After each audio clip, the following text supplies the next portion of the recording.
National Fire Radio. What's up, everybody? Welcome to another episode of The Size Up by National Fire Radio. And actually, I guess I shouldn't say another episode because this will be the first episode of 2025, which is crazy to think that we're in 2025. And I don't even really know when we started this show. I should probably have the dates down. Maybe my guest today will have the dates down. He may know these things or not, but I highly doubt it. If you're watching, or I don't even know why we act like our guests are a secret, or at least I act like a guest is a secret because you see the picture. I want to hear my intro. Go ahead. Give me my bio, my intro. Go ahead. Go. I'm not even bio and introing you. Go. Like, there's not, because I was going to say he's not really a guest. He's kind of like my boss. This will be your third time you've been on The Size Up, I guess. I have no idea. I've only been on, no, I've probably been on National Fire Radio more times. I will say three. this. I'm very proud of you with your commitment and your consistency with all of this. Oh, thanks, man. I mean that because a lot of people don't have the drive to do something like this. And I think what's really cool is watching you do it and grow and watching your personality through it and the connections you've made and the people you've had on. It's been good for you too, I think. You know what I'm saying? 100%. Yes, for sure. This is, yeah. So interesting that we're going to talk about my family holiday here in a minute, but that was some of the things that we actually talked about while in Australia with the boys, more Finn, who's for the folks that do listen, my older son Finn is 14, a freshman in high school. Younger son Dex is 11, he's a sixth grader. But one of the things Tracy and I were talking about with them is kind of how daddy always needs something in life to keep him going and on the right and narrow, like something extra. You're high maintenance, bro. I'm high maintenance for sure. You are. You're right? bougie. But like, yeah. But again, if my mind was not trying to do something different and being engaged and being involved in something, you know, as my wife told Finn, you know, when she met me, daddy was mostly partying all the time and doing things that, you know, and I could still be doing that at this age if I didn't have all these other things. And that's for sure. But I appreciate what you said about, you know, my change and my growth in this, because it has been an awesome ride since we relaunched. I mean, Yeah, I agree. I love everything about it. And now that we're gonna be have our own brick and mortar this year is super exciting because that's gonna change the game 100% in a lot of what we're doing. I haven't even, you know, December was a quiet month for me in National Fire Radio and you as well. You had episodes, but you know, we kind of took some time off to just kind of refocus, and we got a lot of things happening, and I'm very excited about it. But the one thing that I've learned over, I don't know, it's going to be 7 years this year, right?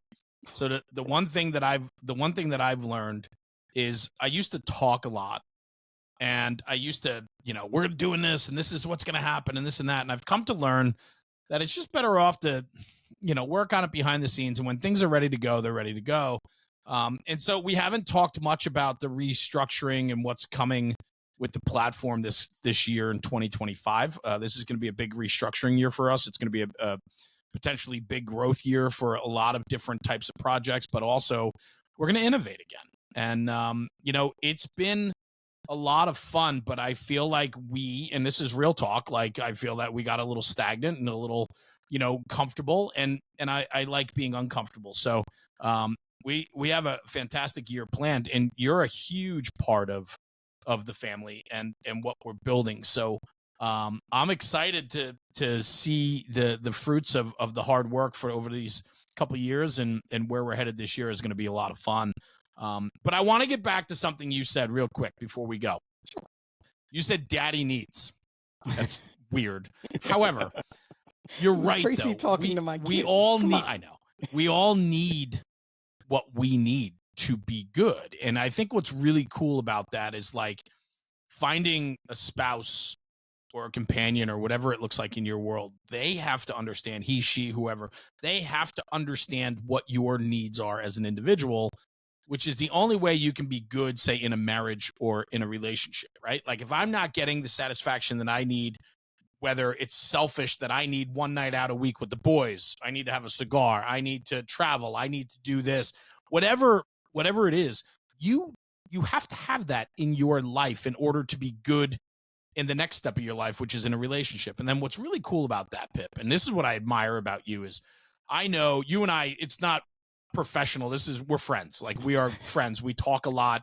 I wish I saw more of you, but distance obviously is a little challenging at times. But my point is this: you are a guy that has a lot of different things that you enjoy doing. And your latest thing is your soccer club and going down and watching games with your guys, awesome. right? Just, it's awesome. but you need that. Yes. And that's what makes you good at home, because you are an incredible family man, a good husband, a great father, and you share your experiences with your kids and your wife. And so what I love about that is the things that are important to you, you've made them important to now your family. And so you all get to do these things together, which then means that the things you need to be good in life now involves your family too, which I think is awesome. And Does listen, that make sense? Yeah, 100. To me, it makes sense 100%. Yeah. Because that's right, and it all happened kind of by happenstance, let's say, right? And how this all occurred, but I need these things, right? Like that, like the Wrexham Club, like the Red Dragons. It's just fun. It's something I do on Saturday mornings, where I go to the local Irish pub and we watch Wrexham games and cheer them on and just have a good time with that. I didn't know I needed that in my life. I can't even still believe I'm involved in it. Like, right. Like one of the Instagram guys. I'm like, how did I met these people 2 years ago, and now I'm ordering supporter scarves for us, right?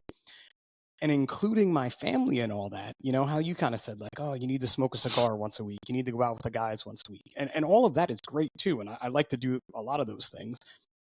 But that inclusion of my family and the things I like to do has just made us all so much tighter. And it doesn't mean that they're coming with me every Saturday morning. Mostly it's me by myself. Right. 100%. Occasionally they're in, you know what I mean? And travel and fitness and even on the show, when they pop in on the show. I guess Tracy's probably due for an episode on the show too soon, because it's been a while since she's been on and so much is going on with her. But it's made me more complete. And I think something that you said, see, now we're going to play host on host here. Let's go. Something that you said about, we all took that little break, I guess, in December, which I think was really needed. I needed it. Because we were burning it. And it definitely, it's great to be back, but I'm happy. I logged in one time to the Size Up social media while I was in Australia, just to post that picture, because it was fun. Good. But, it's maturity. You know how you had said, like, you always used to talk and tell everybody everything, but it's that maturity that you didn't even know you needed. Or you didn't even know maybe you were gonna get in life. And we were just watching I worked yesterday, and we've been rewatching The Sopranos kind of at work. And at one point, Tony said he was 46 years old, and I'm like, holy Jesus! Oh, it's wild.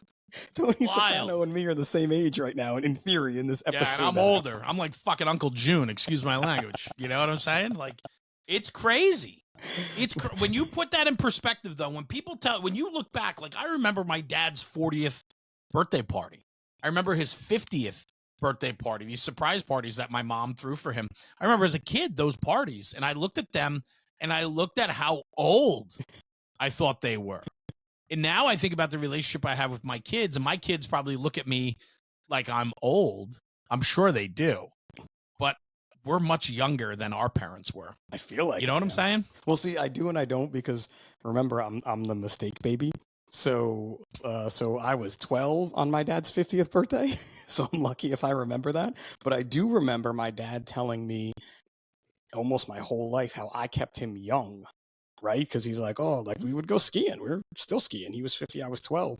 But I still thought he was super old, and like not how I feel now at all. Bro, I'm gonna be 48, so like 50 is like right around the corner. You're knocking on it there, buddy. Right? But again, also too, what you don't realize when you're that young and your parents are this age, and I don't know, I got to get my dad on the show at some point just to talk to him about this, right? You should. But like, I don't know if they thought the way we did, in the fact that did they think they were maturing when they were 46, 48, 50, like we do, or not? That is a very good question. That is a great question to ask. I got to stop over and see my dad later. I'm going to ask him that. Yeah, see what he says, because I'm interested to know. Because again, different. I mean, I'm raising my kids. You're raising your kids differently than your parents raised us. There's definitely a little bit of that same, but there's a lot of difference too. Yeah. Just because of the time. So it does make me curious and wonder to say, like, did you think you were maturing? And I still feel like I got a long way to go, man. I'm still nobody said I'm mature. definitely not mature. I'm just getting older. Maturing. We're maturing, not maturing is what we're doing. Yeah, something like that. But anyway, listen, I want to focus on what we're going to talk about, and I want to bridge that because we can get right there by what we were talking about. Sure. Right. And what we were talking about was the things that we need, and you include your family in those. Like, it's perfect. You guys, you just took the Paparo vacation. Paparo. I love it. This is gonna keep going. You guys just did the family vacation, man. It's like the Griswold, the Griswolds take on Australia, for the most part. And you guys had a hell of a trip, and I was following on social media and looking at the pictures, and every single photo were smiles, and your kids were in them, except for the one night that you and Tracy ditched and went to dinner. But other than that, like, we left our kids with a very capable babysitter friend. Well, we'll talk about that babysitter in a minute, but my point is this, right? Is like, when you include your family and you set this, not everybody has what you have. And I think that that's important to understand, because what you have takes work.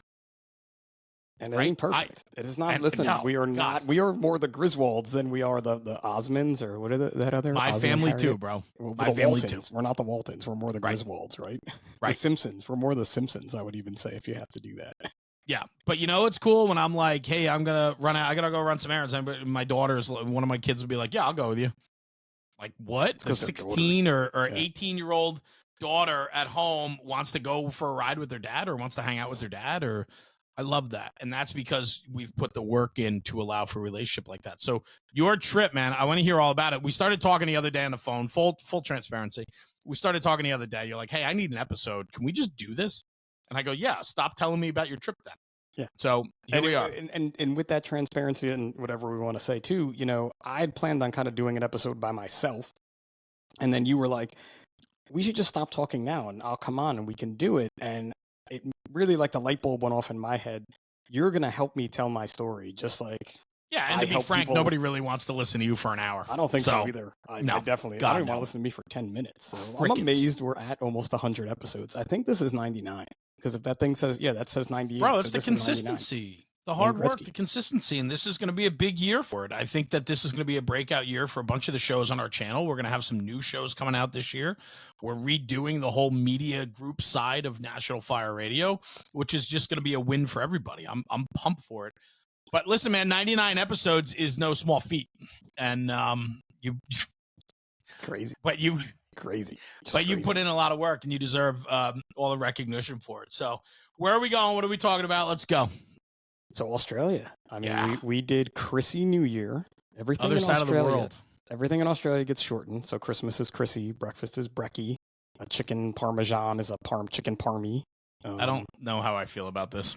It's very weird when you think about it from here, but then when you're there, you're right in, dude. Yeah, it's a little making me uncomfortable. But go ahead. Let's talk about Chrissy. Is the best meal of the day.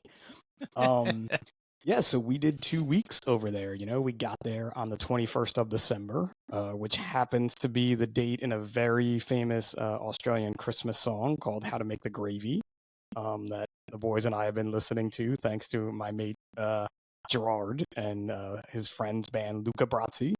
And it just so happens that's the day we landed there.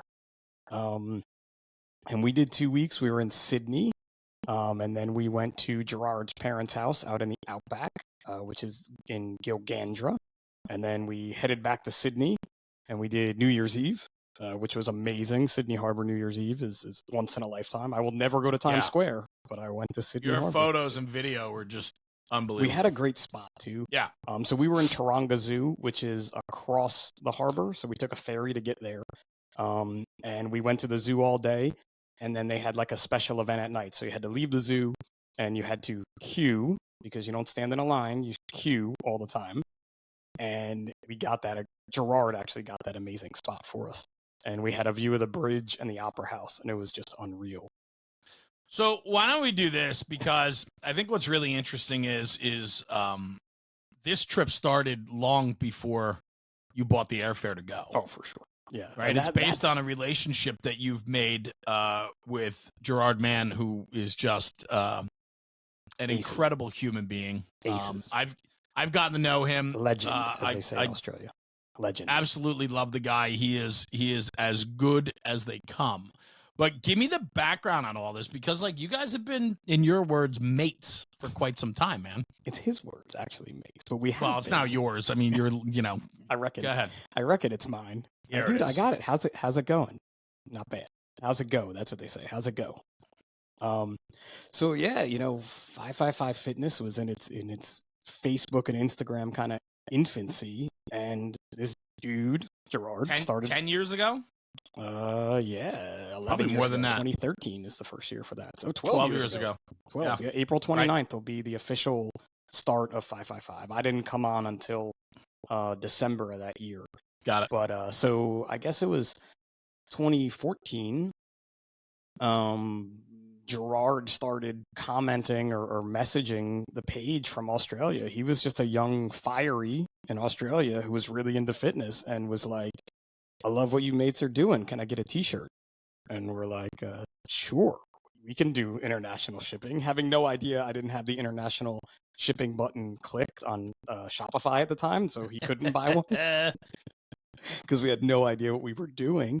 Right. And him and Larry, the initial founder, they spoke up. They kind of sparked up a bit of a conversation, and I got involved in it a little bit. And Gerard and I just stayed mates that whole time, just talking about fitness, popping into each other's DMs, sliding in and out of each other's DMs through those years. And, hey, congrats on this, or how's this going? Or, oh, I saw there was a bad fire in Melbourne, back and forth. Because he's actually he's a firefighter in Melbourne in Victoria. So for folks listening, Australia has 7 different states in it, and it's roughly the size of the United States. And he is in the southern type corner of that area in Melbourne. And then he started really getting into high-rise firefighting and lecturing more about that. And he eventually made it to FDIC. And his cousin lived in Brooklyn, and he was like, "Hey, can I, come back to Jersey and hang out with you for a bit?" And by this point, we've just been great friends who've never met. And I'm like, "Sure, come on back." And that turned into, hey, my 2 mates are coming from Australia. Can they come too? And then I had 3 Australians in my house. It's the easiest way. Fast forward, 3 Australians in your house. And now, since that year, Gerard has been to scenic Allentown, New Jersey 3 times. Once with his then girlfriend, now wife, Lors, and then another time by himself. And I think what's really cool though is like when you think about a relationship like this, it's built on tremendous work. It takes work to insert yourself into somebody's life because you're watching and caring for that individual, and then you're willing to take a few minutes out of your day and send them a message. Hey, I saw this, made me think of you, or hey, I hope all is good, or Merry Christmas, or happy Chrissy, or I hope you had a great birthday or whatever, right? So it takes work, but you guys shared a lot of commonality, and so it's a friendship that was formed long before you guys had met. Yeah, and I think cool. one thing we talked about while I was over there this time is like, it's sort of an unbelievable friendship, right? Because it's like you had a pen pal, right? We're like, here's our pen pals, and we're writing back and forth. But it's not like we're up each other's ass friends. You know what I mean? Like, it's not like an everyday, like, oh, what are you doing? What did you eat for brekkie? When did you do this? When did you do that? I talk to him like maybe once a month online now, maybe a little more than that. Well, definitely leading up to the trip. And we talk more now, I should say. But through these years, it's been that catch up. And it's been one of the cool parts of social media that I like is you do get to see his life and he gets to see my life. And you choose which parts you want to come in and out of. But it's just been a great friendship. And dude, he laid out I feel like a douchebag with the things I've done with him in New Jersey compared to the things we did in Australia. Is that just an easy way to put? Can I call myself a douchebag? Well, is that a good one? Here's the thing, right? Like, how often and how many times do people travel to Australia? It's more common for people to come to the States, right? And he's been here a bunch of times. I took him to dinner to my favorite place when he was here last, Terry and I, and he joined us, came across he was in Brooklyn. and came across and met us in Hoboken, and we had ate at my favorite restaurant. You've been there. You've been. I was there that night. Oh, you were there that night. Yeah, That's right. You joined us. Thanks, I forgot. Bud. Oh, I knew you totally didn't know I was there. What a douche. Because you're the douche. You came in and out. That's why. I didn't come in and out. I had the whole dinner. Yeah, but you didn't like drive with us. You didn't pick him up at the train. Like there were picked him up at the train. Wow, super. Right, slow it down, will you? So we had a great time. So it's like, but here's the thing, right? What I love is like relationships like that where you can go for quite a long time, and then as soon as you pick it back up, we don't miss a beat, bro. We didn't miss a beat. Yeah. Like, and his answer back to me when I told him, like, I feel like a douchebag. I mean, we've done some cool things here. We went to Philly. We've been to concert in Asbury Park, Washington, D.C. He's like, I just want to come hang out in your basement and play video games because they don't have basements in Australia. Right. So he's like, if I could just come hang out in your basement, I'd be happy. Yeah, that's cool. I mean, that's the type of relationship that it is, though, right? And so that's the connection that you guys have. You guys get to do that. So you decide to plan this trip, right? And he was a very, very big part of getting you there, no? Oh, for sure. We wouldn't have gone if it wasn't for the guys there, for him and the guys there. Like, it's on the radar, right? Mrs. Pip and I have a lot of places we want to travel to overseas at some point. But the fact that he's been here so many times, the fact that he just recently got married, like I would have loved to have gone to his wedding, but it was a month before we were already scheduled to go there. So that wasn't going to happen. But, the fact that the boys like him so much, because they've spent time with him here and just really get along with him, was like, we got to go. Like, this is the time, Christmas fell on a Wednesday this year. So when it was like time off of school for the boys, we could hit a solid 2 weeks or more, like nice and easily. Planning for this trip started 18 months before we even went on it, I guess would be a good way to put it. Right after Lors was here with him, so 2 years ago, was like, all right, we're going to do this and let's start kind of the planning process. And then as it got closer and closer, it was like, all right, it's time to buy the airfare. Once you buy the airfare, you're locked in. So we made it happen. Especially when you hit purchase for four round trip tickets to Melbourne, or Sydney. I can only imagine. It was a lot. What that took to push that and you button. Gotta watch. Listen, I'll be the travel hack guy, right? I was watching every day for months. I was watching these prices, and I didn't get it for as low as I wanted to, but I got it really low, and I was happy about that. So, right, that's cool.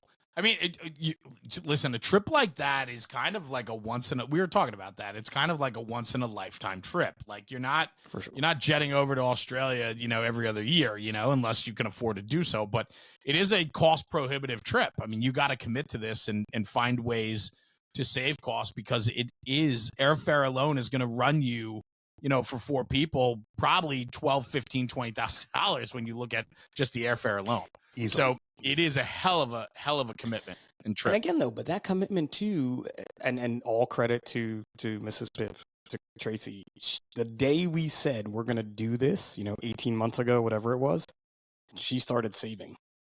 She's the saver, I'm the spender, let's say it. Although in Australia, she did some spending too, so we'll just say that on our own. But she started saving. She was squirreling that money away. Like we have that cool big like change bucket bank thing here. It's actually sitting in my office, and that was always like the big vacation fund. And we didn't even have to tap into that because she saved for so long. That's good. I mean, but that's responsible, and that's having a plan, and it's just that stuff's so important, right? Yeah, she did that end of the work. I did the booking and getting all the stuff together, part of it. So yeah.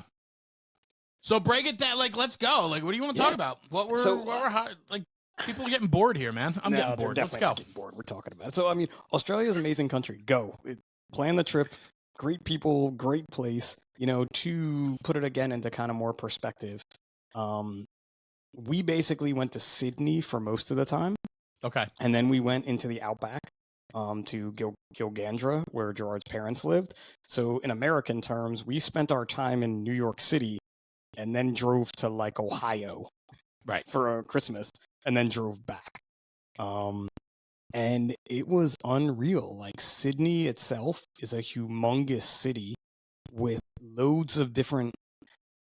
So it's not like the 5 boroughs, but there's like I couldn't tell you how many, but loads of different neighborhoods. So we Yep. initially spent our time in Maroubra. Our first Airbnb was in an area called Maroubra. We were a block away from the beach.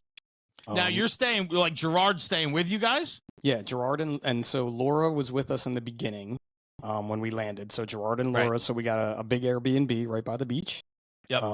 And we did the beach thing. You know, we got our asses handed to us in the ocean the first day, like a washing machine. Like it was unbelievably rough. And I learned a little more about Australian life saving. That most of the lifeguards in Australia, it's a volunteer service. That's pretty wild. Which I did not know. And so there's like 20. I guess I'll use the word volleys, right? 20 volley lifeguards on the beach and 2 career dudes. And most of the career dudes are paid firefighters doing what they call casual work, which is their side job on their time off. And they got boats with little outboard motors, little ribs, and their helmets are on, and they're shooting around out there by you.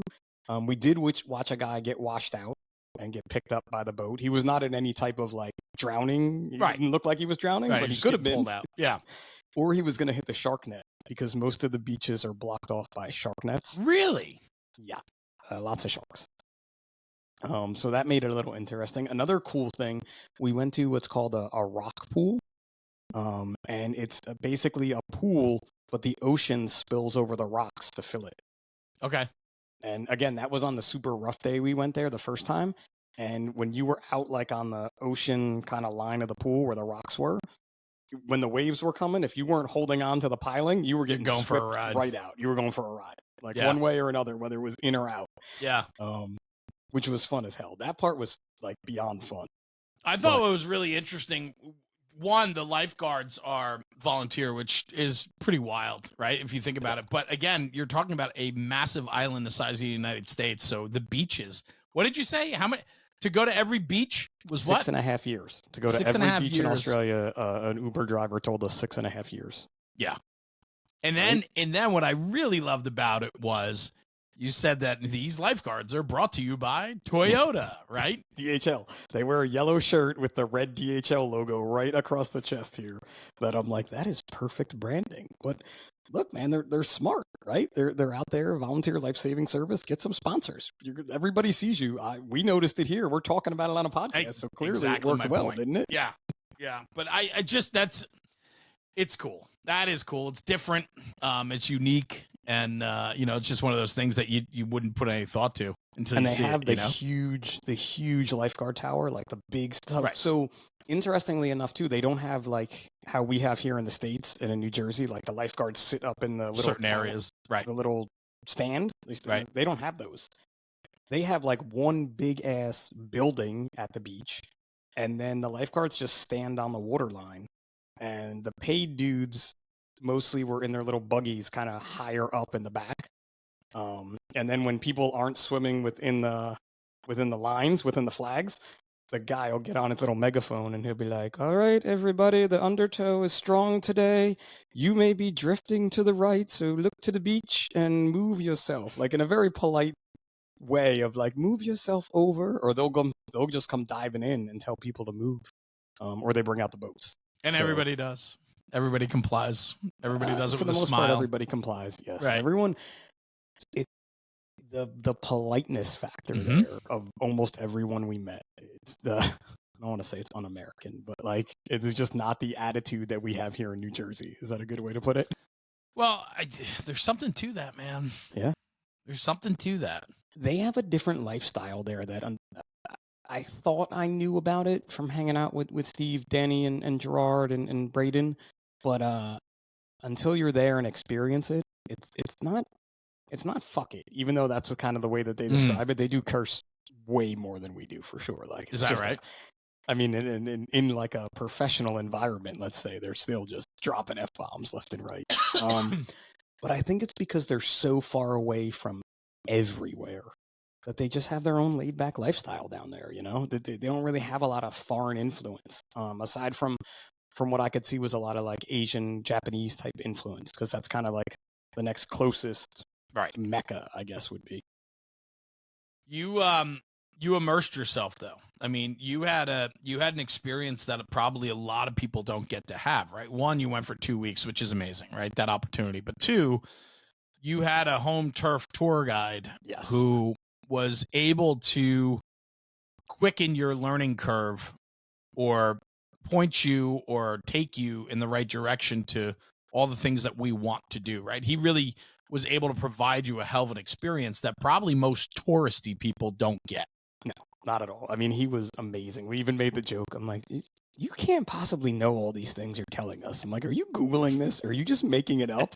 And like, we were at the Sydney Opera House, and it was the day that. So again, like, I am so fortunate to have met these folks along my journey. Sure. Because, like I said, the one year Danny and Steve came back with them, and Steve's been on the show. Danny, we just can't get a date together, but we're gonna do one soon.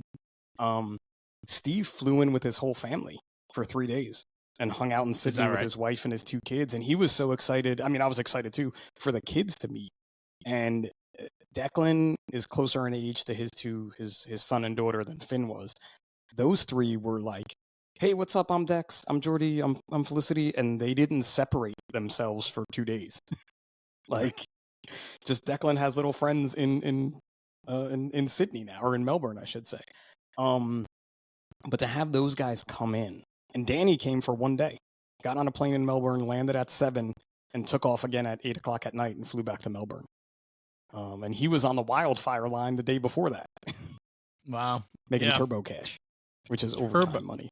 Turbo cash. I like anyway, that. We're at the Sydney Opera House, and Gerard's like, whoa. He's like, those are the Man of War steps over there. And I'm like, shut up, like the Man of War steps. Like, what do you just make stuff up? Like, you're just making up names? Like, when we were in Washington, I was like, oh, that's the Washington non-monument over there. And we maybe took 6 more steps forward, 8 more steps forward, and there's this huge sign, Man of War steps. No kidding. I'm like, you saw that because you were taller than me. That's how you gave that name up. Yeah, there you go. But right, that's funny. That having them as our guides and Laura there too, was unreal. But the fact that we went to his parents' house for Christmas was just a whole nother experience. You know, you regularly experience Christmas with your family, right? Or if you're at work, your firehouse family, you know, if you're on duty that day. I got to experience Christmas with kind of complete strangers, and it was the most welcoming feeling ever. So before I get to that, how different was it for you not to be home at Christmas? I think about that. I was thinking about you actually, and I said, man, what an amazing trip, and I would certainly do it. I just don't know if I'd not want to be home like Christmas morning. Yeah, you know what I mean? The magic of it? I don't know. Sucked. No, it did. Yeah, you felt it. And how about the kids? Finn was not complaining. See, it's hard to tell because he's my son. Finn was complaining about it before we left a little bit. And you know, everybody comes to my house on Christmas Eve. Mm-hmm. We have a blast here. You know, like last year we did the Griswold theme thing. Like, and then you wake up on Christmas morning and you're in your house and didn't see my dad. You know what I mean? Like, we talked to everybody and we FaceTime, but that part of it definitely hurt a little bit. It was weird. And I think too, it was because we were so far away. Yes. You know, maybe if we went different. Yeah, if we went to Florida, maybe it'd be a little different, but we were I mean, we celebrated Christmas 16 hours. I was wishing you a Merry Christmas, but it was Christmas Eve for you. Yeah, right. It was Christmas morning for us, you know? Right. So it was strange. I bet it was. And that's why I asked, because I just wonder of myself. Like, we've been away for Thanksgiving. That really didn't bother me, you know? But Christmas morning is like one of those things for me with my kids that, like, you know, those are memories that you don't forget, you know? But you guys had a hell of a trip, and to be able to celebrate that and then to be with people that had opened their own home to you, I bet was just incredible. It was. And it really, like, again, I said it sucked, but it sucked because you weren't here. But it was still beyond amazing. Of course. It was such a great day. We had such a good time, and we brought them gifts, and they got us gifts. So were there any differences in the way they celebrate Chrissy?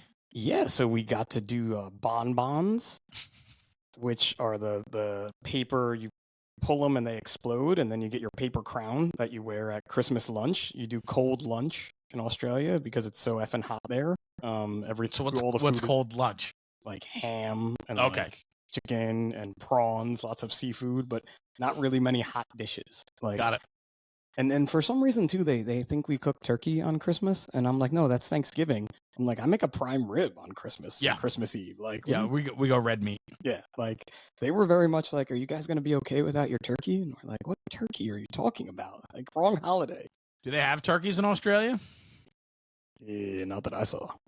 I'm not being weird, but like it them asking a question like that makes me think that turkey is not a regular. I don't think they have turkeys in Australia. That's They would what I'm have to saying. have been introduced there. It's Right. so weird too how like British settlers introduced certain trees into Australia, Okay. and so you have like weird looking pine trees there because the Brits brought them in the 1800s or so. That's and pretty interesting. They started growing, so it's not Yeah. just like cactuses and deserts. It's all kinds of different greenery that I didn't expect to see either. Yeah. So Christmas was fun. Christmas It was was fun. good. We learned how to play cricket on Christmas. Mm. Because a big test match happens on Boxing Day, which is the day after Christmas. So Finn and I were out there playing cricket ball, and we were showing the Aussies how to play their own sport, because once an American plays it, basically you're better at it than they are. So, we could hit that cricket ball over their mountains. Yeah. Finn is known as the Allentown fast bowler now for There you his go. bowling abilities of launching the cricket ball in. But that was That's a lot cool. of fun, playing a very different sport. Yeah. And them enjoying it, like, because everyone there kind of plays it at some point in there. It's kind of like kickball here. I think in school you have to play cricket at some point. And then that led us to be like, can we go see cricket while we're here? Hence my Sydney Thunder cricket jersey that I'm I was gonna rocking get right there. now. I didn't know what that was, but you have a whole closet full of unique jerseys, so I could only imagine like if it was like a dart team that you're a member of or something. Like, I don't know. No way, man. So, This is now my anyway, Australian Big Bash Cricket League team. I'm gonna start a supporters club over here for them because it was so much so fun. that's gonna be Sunday mornings. You're gonna have to find a group on Sunday mornings. I'm gonna since have to Saturday find people that want to be up at like 3 a.m. to watch Big Bash League cricket. Yeah, I'm not on your. I'm not gonna be a member of that club. Listen, man, when you go to Big Bash League cricket, a test match for cricket can take anywhere from 3 to 5 days because of how long it is. And Australia played India in the test match while we were there, and actually ended up winning, which was cool to watch with some amazing plays. But Big Bash League is way shorter. It's only in American, it's only 20 innings, let's call it, even though they're called overs there. And these dudes are swinging for the fences. So, and it's kind of like the atmosphere of a minor league baseball park. So, Right. Except they have a mullet cam because mullets are very big in Australia. So, mullet Nice. cam was fun to watch. Yeah, I bet. And we really got into that. It was great. Like, we got great seats, and that was another, like, Gerard, like, oh yeah, look, we can go see Sydney Thunder on this night. And here's where we go. And we got to go to Olympic Park where the Olympics were because that's where they play. So we were in the Olympic Stadium, which was pretty cool. That's cool. So, Yeah. bucket list thing. Again, we were playing like Australian bingo. Like, didn't know this was going to be on my bingo card here, but got to do it. Well, 2 weeks is a good amount of time to be able to, try and see different things. So, and having that in-house tour guide that, this is his home turf, like, helps. Yeah, it was really cool too, because again, he lives in Melbourne, but he went to boarding school in Sydney, and then after boarding school, stayed in Sydney. It's and worked funny at a few you get an restaurants around there. idea. You get an idea that like wait, what was that? I'm sorry, you broke up. Oh, that about where did I break up? When he went to boarding school, or then he stayed in Sydney after boarding school and worked in restaurants? Okay.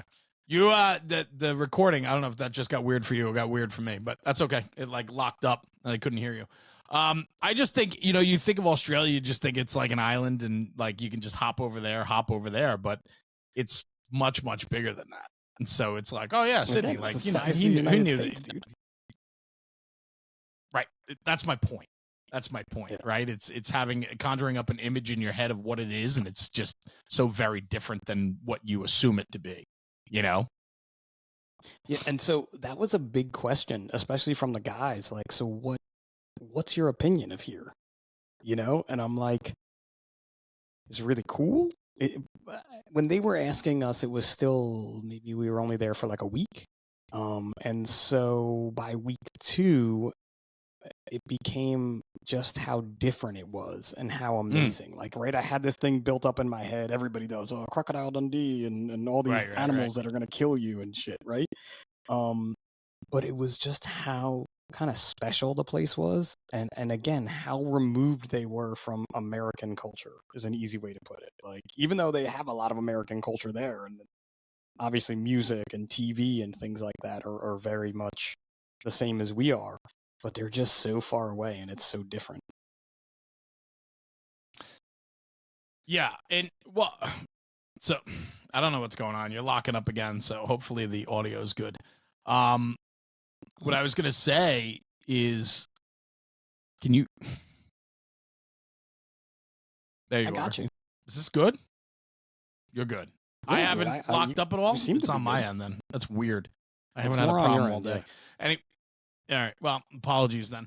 My whole point is like, I remember when we talked about it the other day, you said to me, you were like, it's just there's a lot of different ways than the Western way of which we do things. But the one thing that you were impressed with and surprised by was the technology based, right? Like everything is a little bit different there, and it seems to be just a little bit more modern than what we're accustomed to, right? Yeah, and I think a lot of that too is just because of maybe our own like reluctancy to want change. Like, it's just like how, I don't know, I mean, it's probably been over a year now. Yeah, it's definitely been over a year, but like New York City subway, you can just tap your phone now to get on the subway. There's no more tokens, right? Right. But he's like, we've had that here for Right. years, type of a thing where, like, when I saw it in New York, I'm like, this is the best thing ever. I'm sure when that happened in New York, there were people like, I need my tokens, or I can only use my Metro card. I'm not going to do it this way or whatever. You So talked the about public, ordering like in restaurants, right? It was big, yeah. like with servers. Talk about that. I thought that was really interesting. So very different in Australia, where the servers get paid a very good wage, and they don't work on tips. So tipping is almost discouraged there, even though you can tip someone. But what a lot of the restaurants do is it's just the QR code on the table. You scan it with your phone, you put in your order, and voila, your food comes out perfectly. And the person who brings you your food is like the most polite and interested person in you, especially too when they come out with your food and you're like, oh, thank you. And they look and they're like, oh, you're not from around here, type of a thing. Like, where are you from? Right. And so then instead of like that whole, like, I want to order my food, stop talking to me person, get my drink order, you already have your food or your drinks, and then you're talking to them because you did it on the QR code. And that's how most of the restaurants we went to were. Was it touristy? Was there a lot of, was Sydney in particular, like a lot of tourists? Yeah, definitely a lot of tourists. Because again, it's their holiday. So a thing they couldn't understand there was how the boys were on Christmas break, but they're on their year break because it's kind of their summertime now. So they're on the 1 month off of school, just like we do in June and July. And they're like, but that doesn't make sense. You don't follow the year then, right? Like their schedule follows, okay, in 2024, you were in 6th grade. In 2025, you're in 7th grade. Unlike us, where you have the split at a separate time. Right, it carries over. Yeah, so you had a lot of tourists there. Sydney Harbor, there's a new cruise ship in Sydney Harbor every day. So you have the whole cruise embarking there. Sure. And that's really a good base because you can get on a ferry and go to like 6 or 7 different places, or a train and go 8 different ways, or the light rail to go to the other side of the city. So definitely lots of tourists. It was a touristy area. Yeah, but there was a magic. Like I listened to you talk about it the other day, and you said there was like some type of like magnetism to it, though. It was special. It wasn't just more. Like you just wanted more. You just wanted more. Like it just kept driving me. And even how you said, like, you were following along with pictures on my personal social media, but I didn't post too much. And I did take a lot of pictures. We all took a lot of pictures, the 4 of us, and Gerard and Laura included, but it was all about being in that moment and being there with my family. And yeah, we got pictures for sure, but like the phones were in the pocket. Like I didn't want to be, even scrolling on social media was like maybe a little bit before bed, or like if we were in the car driving somewhere or on the train, but I wanted to be looking out the window, and I wanted to There's be so kind much of to taking that, it all man. in because you're not going back in a Were your way, kids right? the same way? A little less than me. We had to remind them a lot, like, "Hey, boys, look out the window of the car here." Like, be on the lookout for more kangaroos type thing, or like, but they were definitely better with it too, and especially when we were somewhere. Not so much the car, but like when at we were playing cricket, or we went to the cricket match, or when we were hiking, or on the ferry. The ferry system was amazing there. Um, Super easy way to get around, and you get to see. It's kind of like when you tell people, and Gerard did this too. He knew it. Take the Staten Island ferry, not the Circle Line cruise, because you're gonna save, you know, $40 probably taking the Right. ferry and see all the same stuff. So we took a lot of ferries places. So they were into that.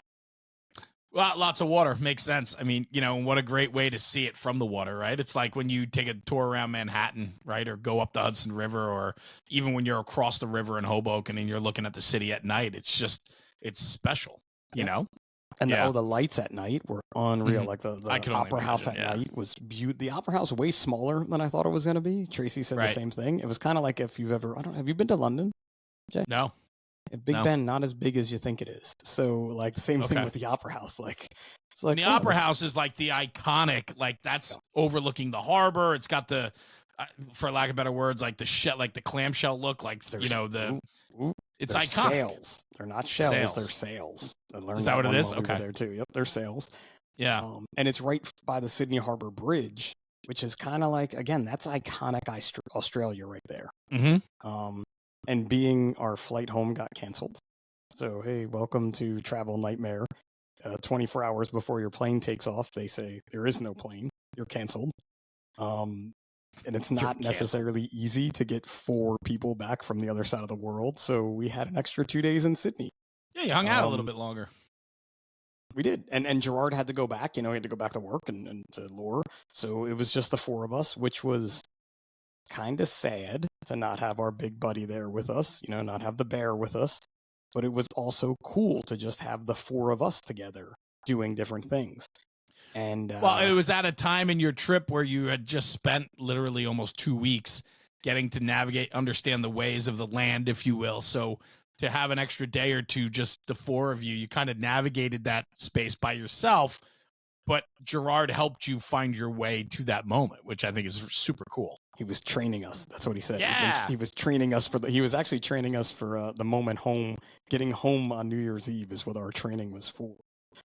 Because that was an experience and a half as well. Did But a really proud dad moment you was locked up just again? how much Finn paid attention to what Gerard taught us and which ways we were supposed to be going on trains and things, because he was the pro for the days we were alone, man. Finn got us around.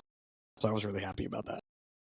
That is that's a really cool thing to witness, and I love when my kids kind of fill in a gap like that, and you go, "Whoa, that's cool!" Like when you're just driving and you realize they know how to get places now, and they know which highways are what, and like that's just a moment, which is pretty cool. I enjoy that. For your kids, I'm sure there's been a lot of conversation about that trip and what it was for them. I mean, we're talking about for you, and I'm feeling the magic from you on this trip and what it did for you. I can only imagine what that was like in the eyes of Declan or Finn, like, and how they kind of consumed this trip. It had to be almost overwhelming. I can only imagine. We got to I think we were in the airport, in one of the airports we went to on the journey home, the 30-hour journey home that we ended up with. And I was like, hey, what are we going to talk about now? I'm like, we've been talking about this trip for 8-10 months now, nonstop. I'm like, now we did it. Are we just going to talk about all the cool stuff we did? And the kids were like, yeah, like we're never going to forget these things, and we're going to keep talking about it. And then when are we going to plan the next one? And I was like, easy boys. Soon we'll be planning the next one. There's so much to that though, man. Like it's you always say like they're going to remember the experiences, they're going to remember the vacation, they're going to remember your time together. They don't remember the shit you buy them, the materialistic stuff. And I think there's so much value in that. And then for you to even hit on the fact that like, hey, put your phones away. Like this trip, we were engaged and it was a different place, which engaged us so that we didn't need outside influence, even for kids to put their phones down like that and just to dial in. What a unbelievable experience. Dude, even in the car, right? So you're in the car and Laura's driving and, everything's on the wrong side of the road there. And Gerard would just turn around to talk to us. It's And just we were weird. like, oh, what are you doing? Like, you're in the driver's seat, bro. You can't turn around. Like, That's hilarious. Yeah. even the boys were like, that was really scary. Like, and I'm like, yeah, it was really scary. I did drive over there. I drove on the wrong How side was of the that? road. So I did it out in the sticks when we were in Gill, because there's no way I would do it in the city. It was interesting. I think my hardest thing was the blinkers, because I had my right arm out the window. So when you had to go signal to turn, you had to bring your arm back in, which I'm not used to doing, right? So Yeah, because it's opposite on the column. So Yeah. it's not just you driving the opposite side of the car, which steering wheel's over here, but it's also all your controls and levers are backwards. That's the one thing that I always thought about when I look at driving on the opposite side of the road and driving a manual. I I can don't drive think I stick. could drive No, a manual. I can drive stick, no problem. Yeah. But left, I don't think That's I could weird. do it. I don't think I would have the coordination. that is Yeah. weird. Yeah. I Your don't left think I foot's could the do that. clutch too, right? Yep. That to me is like, I'd love to try it. Don't get me wrong. I love driving anything I can get my hands on, and I'm sure I could learn it. But I think to jump in and be able to go would be weird. To clutch, clutch would be your right foot. So you're clutching. No, your clutch would still be Yeah. your left foot, because gas is still on the right, brakes on the left. You know what I mean? Like, I think all the pedals are the same. Oh, the pedal. Okay, I'm just assuming everything's opposite. No. The pedals are the same. You're just Okay, so gas is right, brake in the middle, and then your clutch is on I your would left. think that's still. how it would go. Yeah. Okay, so I'm fine then with that, but the actual hand movement of Yeah. shifting gears. I could go from first to second, but probably second to third would be a disaster. Yeah, you got to come towards you. Yeah. Right. Or no, you got to go away from you. It's 1, 2, then down. No, I think the column is still the same. 1, Oh, it 2. is? Yeah, you're just. I think. I don't know if anybody knows and you're That's listening. so let us weird. know. Yeah. Send a video. I'm sure the internet could tell us this. I'm but sure we're they just can. babbling about it. But listen, Absolutely. I want to go back real quick too, because on our bonus day though, we did climb Yes. on top of the Sydney Harbor Bridge, How was which that? that was a really cool experience, and the boys were 100% in, and I have no issues with heights. Tracy was a little unsteady about it, Sure. but Adventure Mom stepped up and had Good. no problem doing it, man. And like I had told you, when we think about bridges, like the big New York bridges, when you look at the way the suspension system works there, it's almost like you're walking straight up into the Yes. air. Steep. Yeah, this was not steep. The stairs were like a gentle incline. Probably the only part that I was a little like, whoa, this is a little strange, is when you cross over the bridge to go back down, the middle gangway is like metal grating. So when you look down, So you can look through. You're looking through. Like you're Yep. looking at the cars and the trains below you. Yep. And so that one, if there was any part in it that was like, okay, this is going to be a little shaky, that would probably be the one. But it was just a great view. And then you got like a tour guide because you had headphones on, and your guide going up was giving you all kinds of fun facts. 6 million bolts. I think only 15 people died during the whole construction of that's it. good. They saved the death part for the way down. So at least they didn't give you that one on the way up. I was like, real mad. And he and I got talking when we were up at the top at just one of the stops.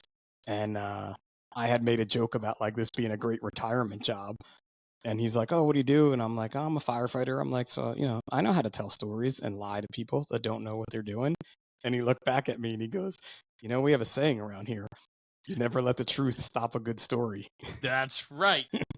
That's right. That should be the title of this episode, my man. Yeah, don't let the truth stop a good story. That Don't let the truth stop a good story. From my mate, that was I can't remember his name. I'm so bad with names. But so let me ask you this, right? We kind of talked about it in the beginning, but like the relationship that you have with Gerard and how that all came to be, and then you kind of Gerard's been here a bunch of times, has stayed with you more than once. He's gotten to know your family, but you now are on his turf, and he spent 2 weeks of his life basically with you. Yeah. And when you think about that, that's a hell of a commitment. And he put together the itinerary, and you guys had, this is a friend that you guys communicate every, once a month, and then you pick up the conversation where it left off. But it's like when you were there at no time, I mean, I'm sure every once in a while you need a little bit of your own space, but like it just worked, right? Like it was just this, because I think what's really important, and the reason why you wanted to talk about this trip was because of the special relationship you have with him and the guys over there. And like, it's so, I don't know, unassuming. It's so like, there's no expectations. There's no, it's like, I just want to enjoy my time with you. I enjoy your family. You enjoy mine. Like that's the beauty of it, man. It's not forced, right? And you said that. There's nothing. I couldn't find the words. That's exactly it. That's it. There's nothing forced about this, man. And there's nothing forced about the way it happened. It's that, like, I've said it a lot of times, and I'll always say it, but had I known the day that I messaged 555, or even the day that Larry asked me to be a part of it, that those 3 numbers would be so significant in my life. Yeah. And provide so many opportunities and these unforced opportunities like this, where it's just happenstance, man. And it's effing crazy. So we all got tattoos, the 4 of us, Tracy, myself, Gerard, and Laura all got the same tattoo, like kangaroo with the same one, the kangaroo with the Santa hat on. Kangaroo with a Santa Claus hat. Saw that. Shout out to Tattoo Rosies and Los Sanchez for an amazing job. Great tattoo. Very little pee. I had also mullet too. But very little pain in the tattoo, and the healing process was great. So it was just definitely a win for that. But on our last day in Australia, I had shorts on. We're walking on the street, and a woman is like, "Excuse me, excuse me, excuse me." Oh, yes. And she's like, "Can I take a picture of your tattoo?" And I'm like, "Which one?" Thinking she means the weird kangaroo with a Santa Claus hat on that's brand new. And she's like, "The 555. And I was like, "Oh, yeah, sure. Sure." And she's like, "These numbers," she's like, "they just keep appearing in my life. And I don't know why, and I don't know why they're important to me. But I saw them on you and was like, there it is again." And then she asked me the significance of it, and I told her for me, and then all the other things I know about it. But it's the same thing. They keep reappearing in unassuming ways. And one of those ways is Gerard Mann. Like, it's that, man. It's not forced. It's natural. Sums it up. That just sums it all up right there. I did a Jeremy right there, didn't I? Wrapped it all up at the end. But it makes sense. It just makes sense. But I want to say it does, because you opened yourself up for opportunities. And I think that that's a big part of this, is that things like this happen when you allow yourself to be a part of something more. Sure. If you're always so guarded and so hesitant about letting people in or trying new things or having conversations with people, when you're guarded, things like this don't happen to you. And I think that you create your own opportunities and you create your own path. And I think that that's a very important message from this episode, is that, all of this has happened over the last 13 years for you is because you went all in on something and you allowed others to join you on that road. And because of that, you get to now share an incredible memory that your children and you and Tracy will never, ever forget. No, it's hard to say, right? And so now we've been back. Oh, we're not even back a week yet. Yesterday was my first shift back at work, and all the guys had questions, obviously, and because they've lived the journey with me. That, like, holy shit, Pip, tell you're them going all to Australia. The terminology and all this crap that you've been spewing on me. Turbo Cash, man, love it. Overtime, Turbo Cash. Turbo Cash, yeah. That's the best term you learned. Yeah, absolutely. And we didn't even talk about going to firehouses and meeting firefighters, right? But like, I had a couple Jeremy Donch moments too while I was over there. Like, truly, that's a home run. Like, in the firehouse, I was like, "Oh, that's a home run." I'm like, "Did I just say that?" And Gerard was laughing. He's like, "You just said a Jeremy line in the firehouse here in the station." But that's not a boy. Right? And that was getting to experience it with Tracy and the boys was like nothing else, And they miss out on a lot of the things that I've gotten to do, through all these different things that I've gotten to do. But having them there for this one makes up for all those misses 100%. Well, and that's it. That's it. A very special moment for you with a great friend of yours, and to share time with him. but to be able to include your wife and children on that journey. I mean, you have 555 to thank. You have the Size Up to thank. You have all your hard work and willingness to be a part of something more. You have the fire service to thank for this. Like, if you break it all down, Yeah. opportunities happen because you've inserted yourself into things that are bigger than you, and you've allowed it to take its course. That's the win. And it's all, again, it's that it's not forced, right? I've Mhm. always felt natural doing these things, and I feel like so many people want to force it. They want to be in charge. Oh, Pip's in charge. I want to be in charge. Oh, Pip has a podcast. Or Jeremy has a podcast. Let's have a podcast. I need to sell t-shirts like they do. I need to have more stickers, more water bottles, more books. I got to write a book. You know how many people have asked me to write a book? And I'm like, I don't want to write a book. No, but you have to do that. That's what everybody does. Oh, it's not what I want to do right now. Maybe one day I will. Who knows, right? And then the book will be like the traveling idiot type thing. Like, I think I want to have a travel show. Can we do I'm that? not reading that In 2025? Travel show? Yeah, bro. You can do whatever you want. You know that. You know that. But right, you know, I don't say no to too many things. Oh, I I will gotta not send say a no to picture. that. I'll join you on that. I forgot. I have a picture for the group, the National Fire Radio group message that I took that I have to send that I still haven't sent. I'm gonna do that after we talk. It's a good one. I'm gonna tell my kids it's Jeremy Donch. But one of the There things we with go. doing a travel show, though, it makes me wonder about people you see. Like, there were a lot of people with my Osmo camera videoing, the one that I used for this, and I brought it and barely used it. Right. I didn't want to use it because I wanted to be in the moment. I didn't want to be worrying about big part making of it. fucking content for all for people. Like, I want to be there for me, not for you. But if you have a travel show, I wonder how that works. Like, we'll have to try that. Maybe we'll experiment. I'd be happy to. I'd be happy to entertain that and figure out how we could put that together. You know, I think that what we get to do is we get to have a lot of fun in whatever we get mixed up with. And, you know, I consider myself very fortunate. I mean, it is work. We are working most of the time when we travel or do what we do, but I still think that I'm fortunate and I have the ability to do things like that. And I agree with you, though. I think that we need to be very conscious of being in the moment. You looked at like New Year's this year, everybody's got their phone out to capture the ball drop. And it's like, that's great for your immediate post that you're somewhere where the ball dropped. Now what? You just missed it. Like you literally just missed it. You don't even need to be there because you could just watch it. So like, what's the point? I think we need to be present, man. I think we need to do a better job at just being present. I agree with you. I don't have any pictures or video of the actual New Year's Eve fireworks because I was too busy watching them. But when I woke up the next morning, I found a drone video of the fireworks show that I saw, and Finn was making the bigger joke of like, seriously, you're holding your phone up here for 12 minutes. He's like, what are you gonna go home and be like, hey, coworker, watch friend, it again? Watch 12 minutes of fireworks that I saw on my phone. No one's gonna do that. Like, what do you need to be doing this? Get into it, you know? I agree with you. And do I agree with you? That'll be our next episode, to be in the moment. That's the goal for 2025. What do you think? In the moment? Live the 100%. moment? I do it more now than I think I've ever done. Well, you know, in recent memory. I'm not on it as much as I am. You know, and like once a week you get that notice like your screen time. Yeah. It keeps saying it goes down. I'm down. Yeah, I'm down. is great. Down. Yeah. Yep. Down is great. Yeah, I've done too much of it anymore. This has been fun, man. Be present. Yeah. Well, we could do more of it. And with the studio opening. Studio.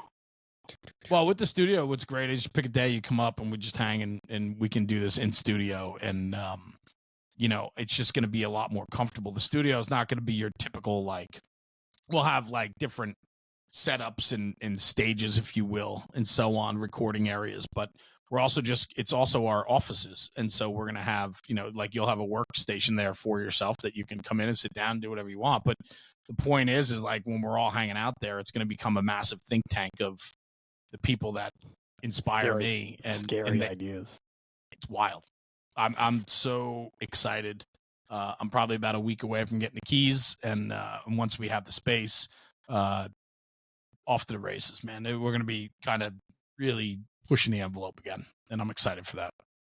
It's good, man. It's good growth, right? And it's interesting because you kind of started out with a studio like pre me. Like I was interviewed in a studio for National Fire Radio. I think I was interviewed in Studio 2, maybe 3. Studio 2, probably. We had a couple along the ways, and a lot of them were beg, borrow, and steal, spaces to get. This is going to be our home turf. This is our offices. I am paying monthly for it. This is brick and mortar. This is, this is an investment.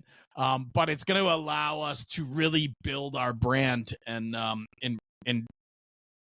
innovate again. And that's what I'm excited for. So I'm looking forward to it. But enough about that. I mean, what an incredible trip, bro. It sounds like you guys really had a great time. And, that's what it's all about, man. You get to share those special experiences with Tracy and the kids, but also solidifying your relationship with your buddies across the world. And I can't wait till they come here, like till Steve and his kids come here, till Gerard and his future kids come here. Finn's like, we're gonna take him to Wildwood, right? I want to go to North Wildwood again, like when we stayed there. Like he's got plans for them to come here and what we're gonna do that week already. And I'm like, that's great, bro. Like, think about that. Like the fact that the boys saw like what you said, that Gerard opened up to us for 2 weeks, like literally, and that was something that, maybe I didn't get to see as much when I was their age, just because it didn't happen. But they got to appreciate that and see it and just understand how special friendships can be. Yeah. And guess what? When they get older, they're going to be able to have the same type of friendships because they know what they're looking for. They know what's valued, right? I mean, you're teaching them life experiences every single day on that trip. They got to see what it was like to have good people in their lives, direction, conversation, engagement. Like it's all stuff that's how we win, man. That's how you raise your children. That's how you have success in your families, and so on. You're setting your kids up for tremendous success, bro. Big success. Supreme, as they say there. Supreme. Clinical. It's clinical. Yeah, even. Good. Let's get that list together of terminology used, all right, and then we can share that with the listeners so they understand what the hell you're talking about. Because I know you, and you're going to be wearing these different shirts for the next 3 months, and you're going to be talking like you're from Australia, and people are going to get tired of you. By the way, you leaning back, what is that? It's a New South Wales Fire Rescue hat, man. Very cool. Very cool. I like leaning that. Back, what do you want to see leaning back? Where? I love your Jaws Lego boat, by the way. I was just going to say the Orca is that is a wonderful addition to your setup. It was me and Declan built that one, man. I can't wait. Cool. I got to get the lights because you can light it up too. So. Oh, really? Yeah. One of my favorite Legos right there, though, for sure. That's why it gets the prominent next to Ted Lasso shot right there. That's the way to do it. You can move, I love it. Like I move Quinn around sometimes. Like I put him out at the front or Hooper. Yep. Like you move him around. It's good. It's cool. Glad you noticed it, man. Appreciate you. 100%. Listen, man, this was fun. I'm Always. glad you came on. I'm glad we're back recording. Glad it was on your show and not mine. Thank you. It's very different, right? Very, very different. Not really. I felt like I carried the whole damn thing. So of course you did, man. You're Jeremy Donch. Like I'm just a fucking hack. What are you talking about, man? Nobody cares about me. Well, listen, man. I think you ended last year on a high note. You're coming into 2025 feeling good, and I just think that's so important. And I thank you for your commitment to National Fire Radio and to the Size Up. I think that you have really put together some incredible episodes with wonderful guests, and I think that your message is strong. And I kind of want to we've been talking about how do we double down on your message and what you're looking at doing, and I want to expand on it this year, and that's a big part of it. It's it, man, because what you do off the job matters. Like you coined the line. I just that line is so good. So really good. Really I just want to double down on it. I want to start pursuing some of the ideas that you and I had about what that looks like and so on.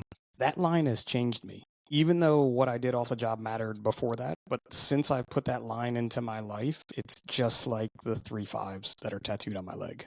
Like it's changed me for the good, thinking about that and thinking about how important it is, and especially in the experience of this trip and just being out there. Like that's it. And shameless plug, but if you are going to FDIC 2025, Gerard Mann from Australia will be lecturing there. I believe he has a pre-con, and I believe he has a regular conference lecture. Check it out, dude. Australian firefighting urban wildland interface. Well, one of his lectures. Let's put things in perspective too. I mean, this is a gentleman that has been teaching with Jerry Tracy. Okay, so high rise. This This isn't just another guy that's like coming in and offering a program or a lecture.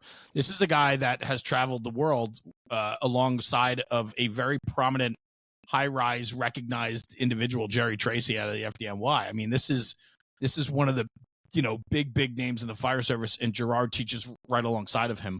And so Gerard is he's a force to be reckoned with in a way that he's a giant man with a even more giant heart, but he's such a wonderful person. And so kind of jealous you guys got to spend that time together. I am looking forward to him coming stateside again this year. It'll be fun.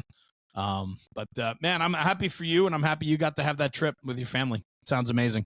Appreciate you, man. It was. And I'll even on the size up, I'll be putting out some pics here and there because we have so many. You should. That was one of the things too. Like, you don't have to post today. You can post that pic in 6 months to have this memory 100%. and explain people about it. Like, yeah, when you're having a shitty day, you need a little pick me up. Go look at your photos, man. Feel Chrissy better. New Year, 800 photos in one album between the four of us. So we got them forever.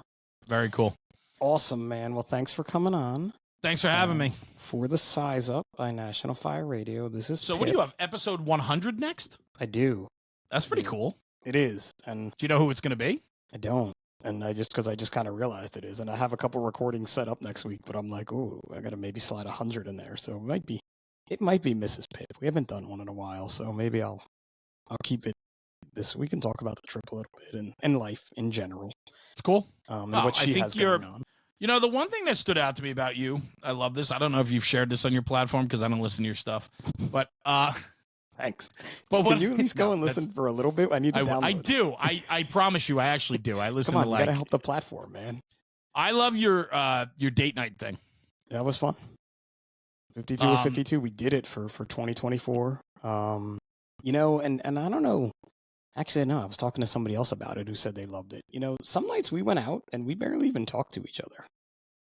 Right? We just kind of like sat at the bar and ate our food and listened to the music. But the fact that we committed to being out together, even for a brief time, was all we needed.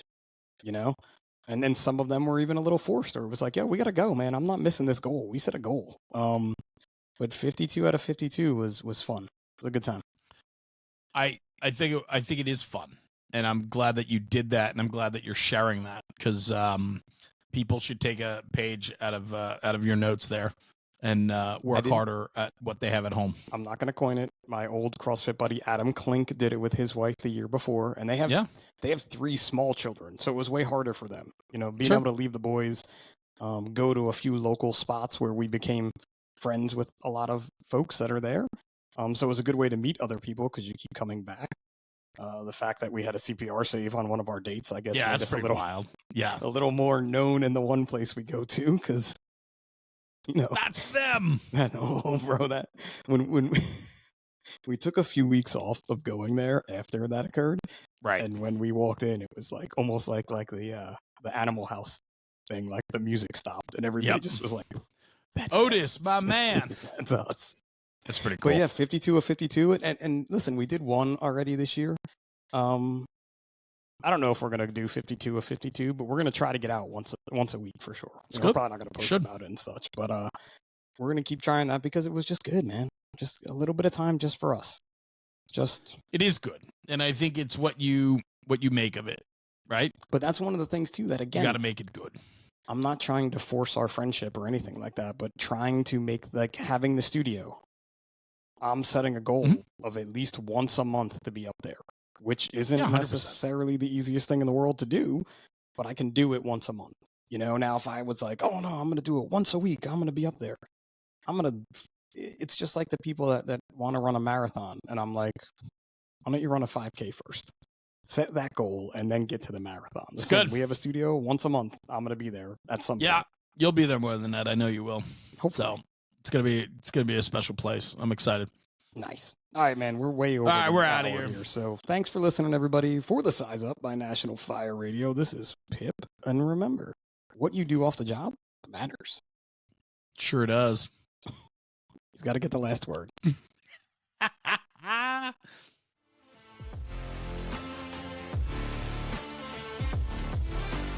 National Fire Radio.